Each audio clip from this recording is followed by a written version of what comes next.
नजर डालेंगे बैनुल-अक़वामी मंजरनामे पर। तालिबान ने अफगानिस्तान के शहर हरात के शॉपिंग मॉल्स में कपड़े डिस्प्ले करने के लिए इस्तेमाल होने वाले पुतलों को गैर इस्लामी करार देते हुए दुकानदारों को उनके सर कलम करने का हुक्म दे दिया है। वजारत की जानिब से एक बयान में कहा गया कि ये पुतले मुजस्मों की तरह हैं जो इस्लामी कानून के खिलाफ हैं। बाजारों में उनकी इजाज़त नहीं होनी चाहिए। उसके अलावा दुकानदारों को खबरदार किया गया कि खिलाफ वर्जी करने वालों को सजा दी जाएगी। ताहम हुक्म की तामील करते हुए दुकानदारों की जानिब से पुतलों के सर कलम किए जा रहे हैं, जिसकी वीडियो सोशल मीडिया पर भी गर्दिश कर रही है। सऊदी अरब ने एक उम्रे की फौरी बादू से उम्रे की सहूलत खत्म कर दी। सऊदी वजारत हज व उम्रा के बयान के मुताबिक आइंदा पहले और दूसरे उम्रे के दरमियान 10 रोज का वक्फा लाजमी है।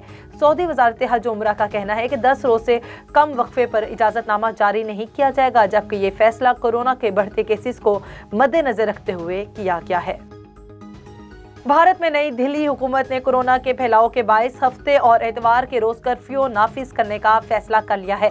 भारतीय मीडिया रिपोर्ट्स के मुताबिक कोरोना वायरस के नए वेरिएंट ओमिक्रॉन ने दुनिया भर को अपनी लपेट में लेना शुरू कर दिया है, जबकि इंडिया में वबा के बायस हलाकतों की तादाद में मजीद इजाफा होना शुरू हो गया है। रिपोर्ट्स में बताया गया कि नई दिल्ली हुकूमत ने कोरोना वायरस के मजीद फैलाव को रोकने के लिए हफ्ते और एतवार के रोज कर्फ्यू लगाने का फैसला किया है, जबकि दफातर को स्टाफ आदा करने और घर से काम करवाने की हिदायत जारी कर दी है।